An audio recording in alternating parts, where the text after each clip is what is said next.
fighting the climate revolution. We are here to fight for our environment. We are here to fight for our water. We are here to fight for justice. And I am telling you that fight has people on the front line at Standing Rock. And I want to tell you what I saw. I saw young people. They call themselves water protectors. They were in the water on the banks of a place called Turtle Island, their sacred burial ground. And the police were lined up on that shoreline. These were people in the water in November in North Dakota, cold ass water. And they're standing there, freezing and praying, and looking at that line of police and saying, "We are praying for you. We are praying for your water. We are praying for your children." And the whole line of them were maced and pepper sprayed. And they did not fight back in anger. They cried tears of joy and went back to the shore, and a new line came up. And they said, "We are fighting for you. We are praying for you." What are you going to do, Mr. Policeman, when your son or your daughter gets up in the middle of the night and asks you for a glass of water? Are you going to say that you were standing here with us protecting this vital source of life for your children and for all Americans? Or are you going to say that you had a gun pointed at my head because I was protecting that source of water for you? Those people faced death on the front lines. Everything we have, every right that we have in this democracy is being defended by a person in that vulnerable position. Are you ready to stand with them?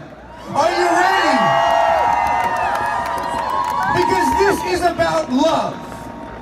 Can you stand and look in the eyes of the police and say, "We are praying for you and your children and this planet and our future"? That's what this is about.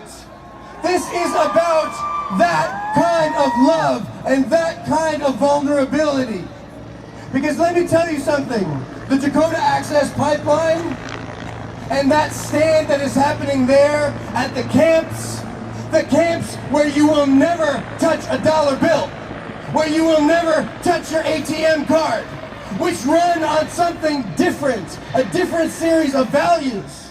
They run on resilience, on generosity, on community, on helping your fellow man and woman.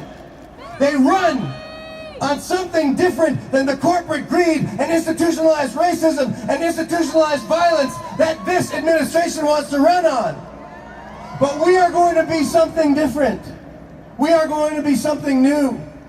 We are not going to encourage that kind of hate and division. We are going to say, we are building something out of love. We are building something out of vulnerability. Go ahead, pepper spray us. Go ahead, mace us, shoot at us. Do what you need to do. But we are going to come back at you with love. We are going to come back at you with resilience, with character, with dignity, with what is inside of us. So I ask you, do you know what you have to do? I want you to think about that.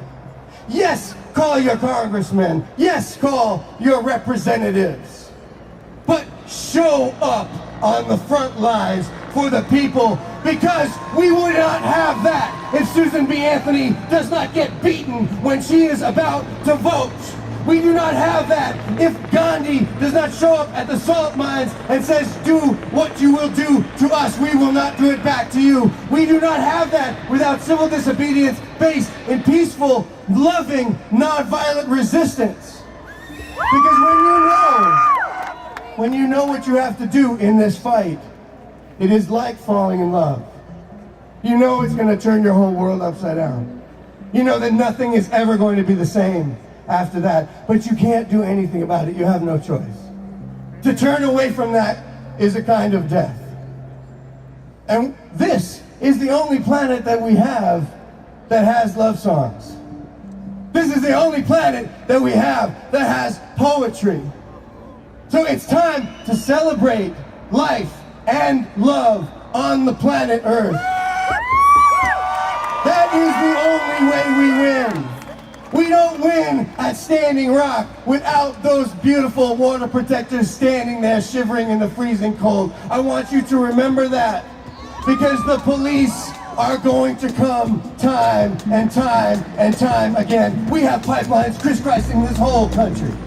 They are proposing 300 fracked gas power plants across this nation. Every one of them has to be connected to a pipeline. Every one of them has to be connected to a frack gas well. That's 2 million new frack wells that they want to put in this United States of America. And we are going to have to stop them with our bodies. We are going to have to stop them with our love. Every one of us is going to be in that confrontation, looking eye to eye, saying we are here to protect the future of this planet. We are here to protect the water. We are here to protect you.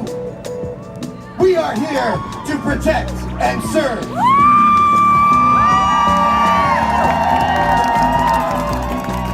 Do it with love. That's the way we win this. Thank you. And I want to introduce some very good friends of mine, some great musicians to sing for you now. Bethany and Rufus. Take it away, Bethany.